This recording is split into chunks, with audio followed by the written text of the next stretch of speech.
Hello everyone, I'm Meteorologist Charlie Ironmonger. Thank you so much for joining me today for your 3 p.m. news and weather update from the First Alert Desk. I've got news that we brought to you earlier today. Again, want to reshare for those of you who may be just joining us. There was another arrest in a shooting that happened in Kinston. Now, Kinston police say that they were called to a report of shots fired on Saturday at around 11:15 p.m. near George Avenue and Dixon Street. When they got there, officers say they found a car that had been struck by gunfire 9 times. Now, after an investigation into the shooting, police got warrants and arrested 20-year-old Cyreek Evans. Evans was charged with the following: first-degree attempted murder, assault with a deadly weapon with intent to kill, 9 counts of discharging a firearm into an occupied vehicle, malicious assault in secret, discharging a firearm within city limits, and going armed to the terror of the people. Officers say they also recovered a stolen gun during their search for Evans, which led them to additionally charge him with possession of a stolen firearm. Now, police say their investigation into the shooting is still ongoing and more charges may be filed. And of course, we also need to highlight the ongoing war in Gaza, where the humanitarian crisis rolls on. Unfortunately, more people have now died due to hunger and malnutrition. NBC's Matt Bradley has more. Well, Palestinian health officials in the Gaza Strip just said that 8 more people have died from malnutrition. This raises the number of people who have died from hunger-related conditions to well more than 200. And all of this is going on as we're not seeing any new additional hope around possible negotiations to end the fighting in the Gaza Strip. Now, Israeli media is reporting that Hamas has sent a delegation to Cairo for further negotiations, and it's unclear whether or not we're going to see that kind of action from the Israeli side, whether they're going to send a delegation. But according to Israeli media, we're hearing that Cairo, the Egyptians, this is as opposed to Doha and Qatar, which has been leading a lot of these negotiations, that they're now proposing a new plan to end the war completely and free all the remaining hostages all in one go. Now, this is what we'd heard from Steve Witkoff earlier, and it comes as, again, we're seeing more and more international anger around the continuing crisis in the Gaza Strip.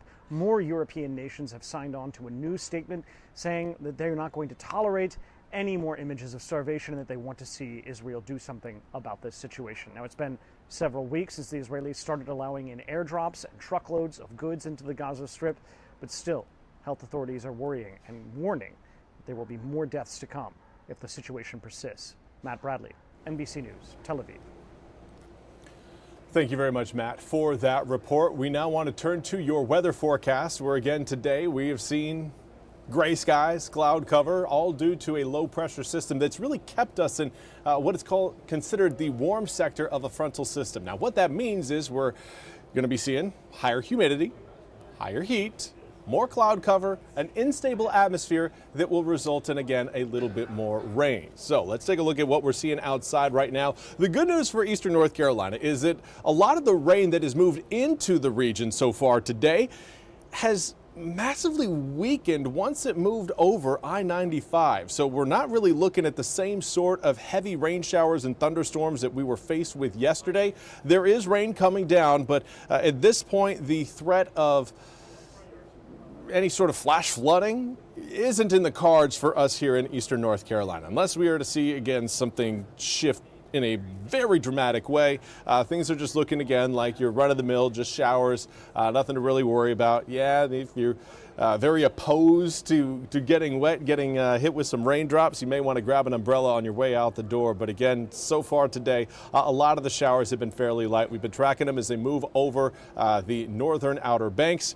And then as we take our attention a little bit further towards the really the west-southwest over southern Beaufort County, northern Craven County, and even Pamlico County, again, still looking at some pretty solid coverage, but fairly light showers currently present.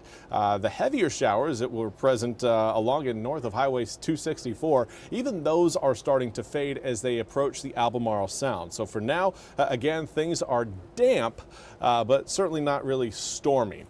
Current air temperatures right now reading generally in the upper 70s to mid 80s. We do have some toasty temperatures around the Pamlico Sound, specifically pointing out Swan Quarter at 87 degrees, 88 in Stumpy Point. Elizabeth City right now showing up at 86 degrees.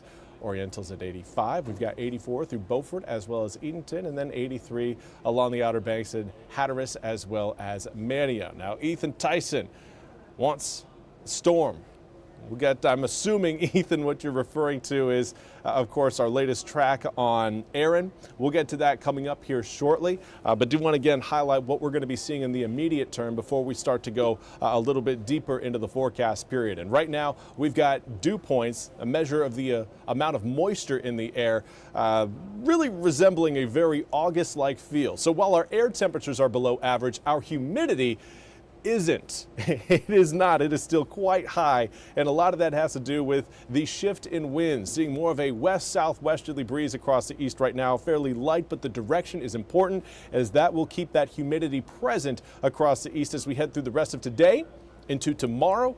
And then Friday, we're going to be tracking an area of low pressure. You're seeing it there form out of the Gulf and then work its way closer to eastern North Carolina. Once that low you're seeing over Atlanta starts to work its way off the coast, that's when we get the drier air. That's when we start to feel that comfortable weather again. And that's when, again, we ironically start up our weekend. So again, both Saturday and Sunday looking spectacular. Unfortunately, by the time we get to Saturday and Sunday, we're going to be looking at a better, really a clearer forecast for Tropical Storm Erin, which right now has maximum sustained winds of 45 miles an hour, gusts of 60 miles an hour, and pressure reading at 1,004 millibars. It is moving west at 17 miles an hour, and this is a system, again, that warrants our attention as we could end up seeing, again, some beach impacts by the time we get to Tuesday. And when I say beach impacts, we're talking about an increased threat of rip currents and some higher surf along our beaches. Anything beyond that, still way too much uncertainty to project. But I at least want to let everybody know who may have plans. Again, school's starting up here soon. Back to school shopping's going on. People may want to get out to the beach one last time. Again, coming up next week, particularly over the end of the week, that's when we're anticipating some of those higher rip current threats to really get going. But we could see them as early as Tuesday. By Sunday, the system again is going to be just off the coast of Puerto Rico, potentially as a Category 3 hurricane, 115 mile an hour maximum sustained winds. And from there, everything starts to shift its way a little bit further northward, starting to make that turn. If the official track of, if the actual track, not the forecasted track, but the actual track of Erin sticks closer to that southern edge of the forecast cone, that's more problematic for us. The later it makes its northerly turn, the more impacts we will likely feel out of Erin. So again, for now, really hoping that it takes a quick turn coming up Sunday into Monday, heads northward. Unfortunately, I hate to aim a system at any sort of landmass, but if we can get it towards Bermuda or maybe even east of Bermuda, I think at this point that might be a pipe dream, but east of Bermuda would be very beneficial for us. I do think right now we're looking at more of a solution, at least in terms of a lot of the models, in that anticipating more of a turn to occur between Hatteras and Bermuda. One of those systems, again, that kind of splits both of them. There's about 550 miles of distance from Hatteras to Bermuda, so there's certainly some space for a hurricane to pass through. But if it does, again, we will be anticipating some greater impacts along our beaches, particularly the Outer Banks and Highway 12, as ocean overwash with a major hurricane passing by would certainly be an issue and a danger for those living on the Outer Banks. So that is essentially the latest from the Hurricane Center and our latest forecasts associated with Erin. For now, though, we've got a beautiful weekend coming up. 89 degrees on Saturday, 88 on Sunday, overnight lows in the low 70s, maybe even dipping into the upper 60s at times, and that is really going to bring about that comfortable feel back to eastern North Carolina. That's all we have time for today's 3 p.m. news and weather update from the First Alert Desk. I want to thank you all so much for joining me. We'll be back with more news and weather coming up at the top of the hour. Until then, I hope you all have a fantastic Wednesday.